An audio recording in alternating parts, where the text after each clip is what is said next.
Muy bien, buenas noches.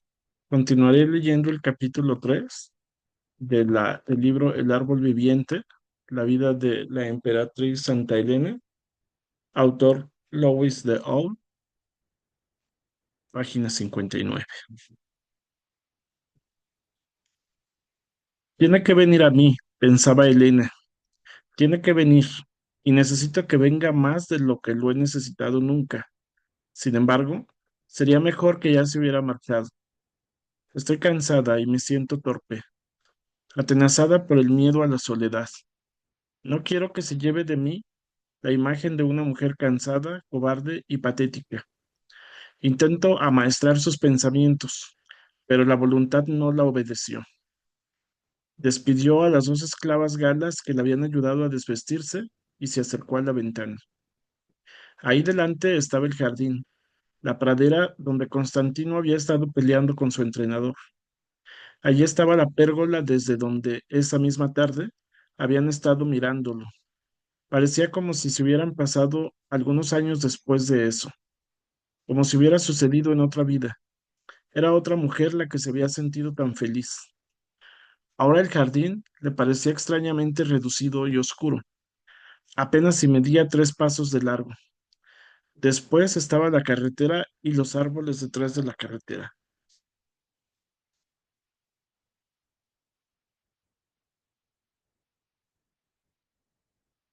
A continuación, campos, más allá de los árboles, y un río, casas y más campos. Al final estaba la costa y el mar, que parecía un segundo cielo oscuro, agua y más agua. Ella lo conocía bien: el Golfo intempestuoso, la costa de Hispania, las columnas de Hércules y el Mediterráneo. Y en alguna parte al final del final, Ostia, el puerto de Roma. Y por último, Roma. Él había venido de Roma y Roma se lo volvería a llevar. Era insoportable pensar que él todavía se había marchado, todavía no se había marchado. La noche que se avecinaba, la despedida, la comedia lamentable de mostrarse fuerte y serena cuando estuviese delante de él. Quizás él estaría teniendo estos mismos sentimientos y desearía no venir a verla. Quizás si venía, fuera solo porque él sabía que le estaba esperando. Se rebeló con ardiente furia ante su propia debilidad. El orgullo circuló por sus venas como un torrente. Notó que se renovaba su belleza y que se llenaba de una nueva esperanza. No había luna en el jardín, solo unas pocas estrellas. ¿Por qué no brillaban esta noche? Pensó con rabia, y levantó los brazos como si las invocara para que se presentaran ante ella, como hacían las druidas en la fiesta de las tres madres. Cuando Constancio entró, la encontró mirando al cielo con una extraña intensidad. Ahora hay más, dijo ella, muchas más, pero no han desaparecido. Pero una ha desaparecido. Se arrojó a sus brazos, se abandonó temblando, pero cuando sus labios se separaron, él vio que su mirada no tenía brillo y comprendió que, aunque estuviera a su lado cientos de años, algo que había en ella, una luz oscura y serena, una llama sin calor, le impediría entenderla. Ella estuvo velando su sueño como había velado el sueño de su hijo, Constantino. Se parecía cada vez a él más. Tenía la misma curva entre el labio inferior y la barbilla. Era voluntarioso y siempre estaba dispuesto a reír a la más ligera provocación. El pelo le crecía igual que a su padre, castaño oscuro, lustroso y espeso. Las cejas firmemente dibujadas y casi rectas. Él había estado hablando con ella, pero ella le había escuchado con el pensamiento puesto en sus cosas, que él nunca podría penetrar, aunque no por eso había perdido ni una sola de sus palabras. La invitación de ir a Roma era algo que él había estado esperando desde el mismo momento en que empezó su carrera. Tenía que llegar y había llegado. Se había serenado y se encontraba en armonía con el mundo entero, feliz e infantilmente. Habló de Roma y de Alecto y de Maximiano como un niño que habla de su juego favorito.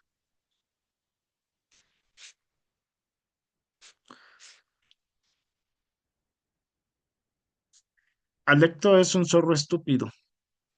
Es las dos cosas, zorro y estúpido. Él se cree que es listo y siempre tropieza con su propia inteligencia. Es un oliscón, desde luego. Siempre envían a esta clase de personas. A su regreso escriben unos informes larguísimos que nadie lee nunca. Maximiano ciertamente no los leerá, aunque nuestro divino amo es casi un analfabeto. No creo que haya leído más de media docena de cartas en toda su vida, y por supuesto ni un solo libro. Lo único que sabe es ser soldado, y en esto, es competente. Es admirable cómo parece que nos empeñamos en elevar a la cumbre a hombres que solamente tienen vocación de soldados. Es el instinto de la loba capitolina, supongo, siempre lo ha tenido. Zorro, sí, pero no solamente zorro. Era verdaderamente torpe. Durante la comida no había hablado más que de los chismes de Roma. Para distraerla, pensó él. Los escándalos parecían burbujear de sus labios expresivos, acabando su narración con una repulsiva sonrisa, como la sonrisa pintarrajeada de una cortesana. El ingenuo pequeño Valerio apenas se había dicho una sola palabra. Era obvio que estaba muy impresionado por el elegante huésped que venía de la ciudad imperial. Incluso en la forma que tuvo Alecto de apreciar la hospitalidad de Elena, había una suave nota de condescendencia. Sus ojos no dejaron un momento de ser fríos y de estar alerta. Ella lo odiaba. Era el enemigo más peligroso y traidor de lo que Constancio se imaginaba. Lo odiaba porque le había robado las últimas horas con Constancio y porque estaba ocupando la mente de Constancio, incluso ahora que estaba ahí descansando a su lado. Alecto era muy poco romano y sin embargo era el símbolo de Roma, que hacía pedazos la felicidad para dominar mejor. Notó que le revelaba como los días antiguos, cuando solo la vista de una túnica romana le hacía rechinar los dientes. Constancio había hecho que ella olvidara todo esto, pero Alecto se lo había vuelto a despertar. Pero todas estas cosas que pensaba eran excusas para no reconocer la simple verdad. Se sentía desgraciada porque él tenía que marcharse. En la conversación con ella, Constancio se había puesto más serio. Habló de sus planes. Ella sabía que nunca había hablado de ello con nadie, y esto la llenó de orgullo y volvió a sentirse feliz. Era su mujer desde hacía 13 años y le había dado un hijo. Se pertenecían el uno al otro. Su grandeza era la grandeza de ella, y si la grandeza de él era Roma, entonces también lo era de ella. Hacía ya tiempo que Roma había dejado de ser romana en el sentido exacto del término. ¿Cuántos emperadores habían sido romanos? Diocleciano era dálmata. Maximiano y Aureliano procedían de Smirium. Caro y Probo habían nacido lejos del suelo italiano. Sus carreras habían sido idénticas. Todos procedían del ejército. Sí, Constancio. No servía de nada jugar al escondite consigo misma. Si ella había considerado posible que también él alcanzara el escalón más elevado, era posible. Tenía la edad adecuada, solo se precisaba que interviniera la suerte. Cuando ella era más joven, en cada uno de los camaradas de su marido veía un peligro para su carrera. Constancio no se cansaba de tomarle el pelo por eso, incluso hubo un tiempo en el que ella intentó tramar intrigas. Él se disgustó, y una o dos veces tuvieron escenas violentas. No había sido fácil aprender el oficio de esposa de un oficial romano.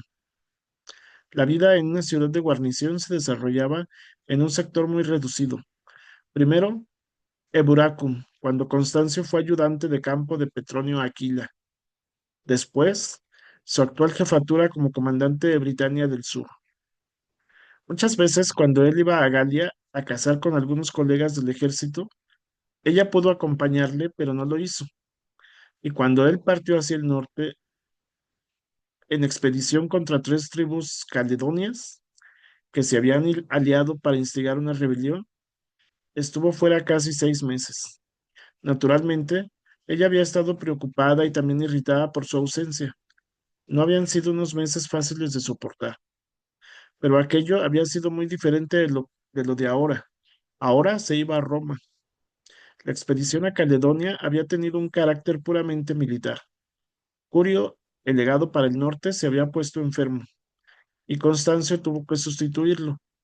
Llevó a cabo su tarea tan bien que el viejo y gruñón legado no tuvo más remedio que enviar a Roma un informe muy elogioso.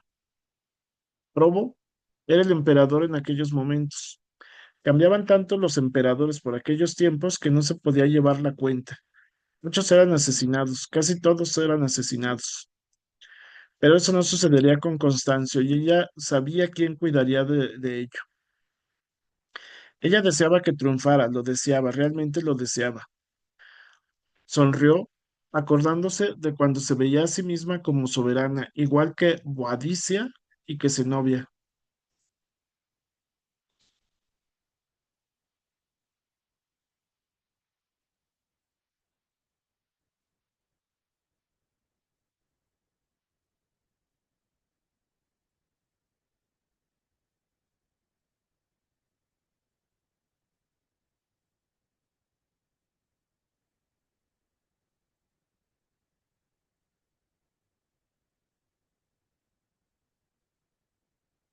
Las mujeres no estaban destinadas a gobernar,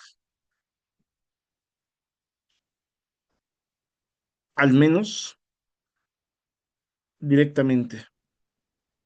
Cleopatra había sido la más inteligente, al principio, porque después no había sabido comportarse inteligentemente. Marco Antonio no era la clase de hombre del que se podía uno fiar. Fue bastante fiel, pero estaba demasiado dominado por los placeres de la vida. A Cleopatra le pasaba otro tanto y de esta manera lo alentaba. En realidad ella estaba engreída con él, no lo amaba. En todo caso, ella amaba en él al César, quizás. Constancio, ¿crees que Cleopatra amaba de verdad al César? Él estaba dormido y no la oyó.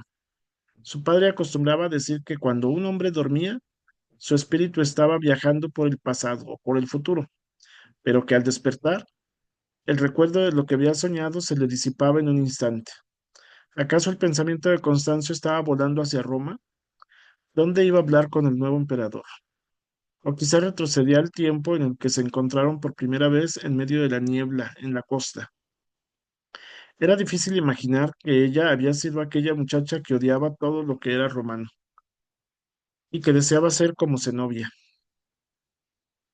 Si para un hombre poderoso era difícil no despreciar a todos los que estaban bajo su autoridad, para una mujer eso era casi imposible. Ahora bien, gobernar a través del hombre amado era otra cosa diferente. Constancio iba a Roma y esto era el primer paso hacia el verdadero poder. Tenía que alegrarse por ello. No estaría fuera más tiempo que cuando fue a pelear contra los caledonios, y posiblemente menos. También el emperador le podía encomendar la jefatura de algún lugar, de algún otro lugar. En este caso, ella estaba dispuesta a seguirle. Tenía que alegrarse por ello. No había razón para para no alegrarse. Era como si enviara a Roma una parte de sí misma para conquistar poder y honores. Era como si enviara a su brazo derecho una parte de su cerebro. Adelante, apodérate de ello, lo necesito. ¿Te figuras hasta qué punto lo necesito? ¿Te lo figuras? Maximiano, hijo de un campesino. Diocleciano, hijo de esclavos. Tú eres más que ellos, ¿no es así, Constancio? Desde lejos llegó hasta ella el eco de un grito, el grito de una voz vieja, vieja. He engendrado sangre real, ¿o no? Es la llamada de la sangre, Constancio. Ve y apodérate de ello. Se inclinó sobre él como si deseara inculcar sus pensamientos en la cabeza de él. Su cuerpo, todavía ágil y esbelto, tenía la elasticidad vigorosa de un felino que estuviera a punto de saltar. Tú y yo, Constancio, gobernaremos el mundo, ¿no es cierto? Sangre imperial de Roma y sangre real de Britania. Al lado de esto, ¿qué era el hijo de un campesino o el vástago de unos esclavos? Nunca has expresado esto en palabras, pero yo sé bien que este pensamiento ocupa tu mente y que no estabas letargado. Es en ti una llama oculta como lo es en mí. Apodérate de ello, aunque tengas que emplear años para conseguirlo. Empléalos.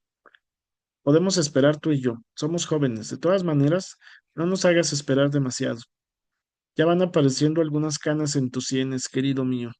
En las mías todavía no las hay, pero no tardarán.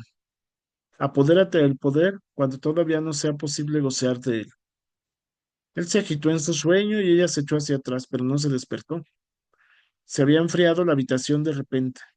Ya era mucho más de la medianoche. Dentro de pocas horas, él partiría.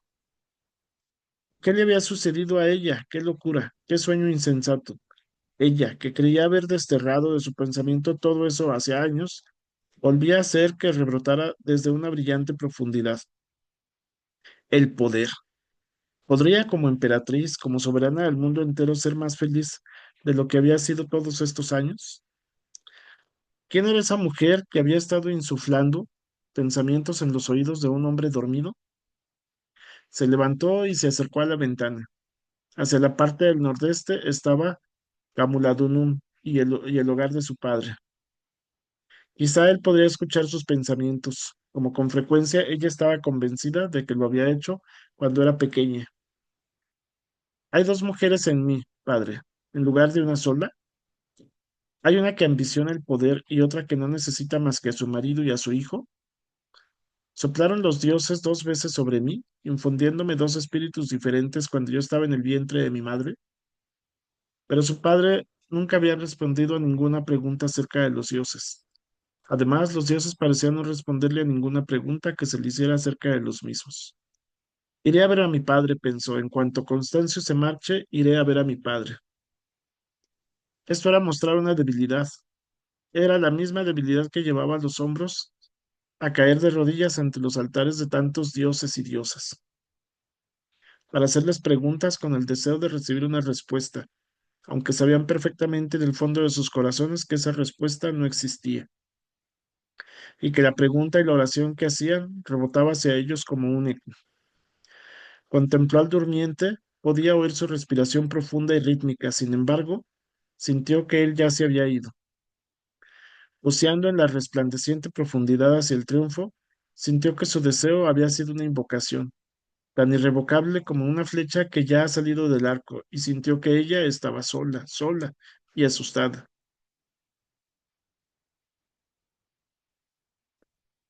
El nuevo ceremonial, dijo el chambelán imperial nerviosamente instaurado por sus divinas majestades, los emperadores Diocleciano y Maximiano, a quienes los dioses otorguen larga vida y victorias inmortales, es el siguiente. Entrarás en el patio interior a una distancia de 5 pasos detrás de mí. Serás presentado al prefecto de la Guardia de Corps. A continuación pasarás a la sala circular en la cual te unirás a otros visitantes. Subiremos la gran escalera que conduce a la sala de audiencias.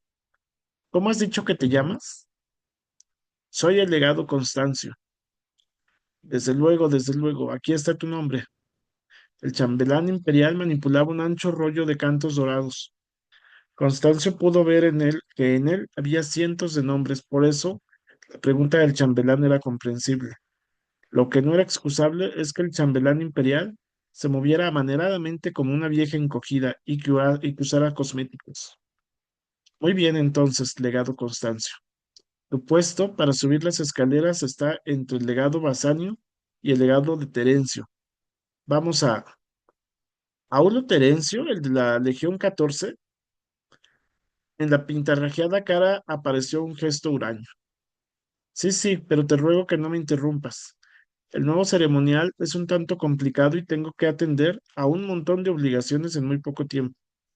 ¿Qué te estaba diciendo? Ah, sí, por la gran escalera nos encaminaremos a la sala de audiencias. El primer chambelán Sempronio se ocupará de irnos presentando. Su Majestad Imperial puede entrar o no en la sala. Si entra, tienes que postrarte en tierra cuando las trompetas den la señal.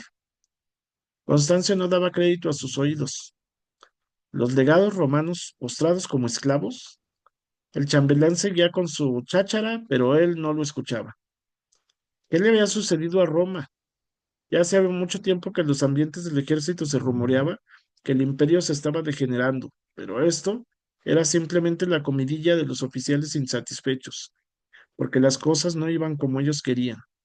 Sobornos, maniobras e intrigas, favoritismo, corrupción, de todo eso había ciertamente, pero imitar así las peores costumbres orientales, ni siquiera Heliogábalo se había atrevido a una cosa semejante. Se limitó a imitar a Oriente en el vestirse como una mujerzuela oriental para sus prácticas decadentes. Se había rodeado de esa clase de amantes y les atribuía altos cargos en la medida de sus cualidades amorosas.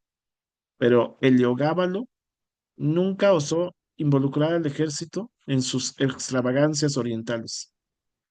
El chambelán continuaba parloteando acerca del saludo protocolario y del título oficial, y de lo que se podía y no se podía decir en presencia del divino emperador. Muy bien, cortó Constancio. Esto es todo lo que puedo digerir en una sola lección. He venido aquí para informar y no para aprender gimnasia oriental. El chambelán se encogió de hombros con indiferencia, como te parezca, noble legado, pero después no me echas los perros si las cosas van mal. Nuestro divino emperador no siempre es indulgente. Bueno, hasta aquí paro la lectura. Buenas noches.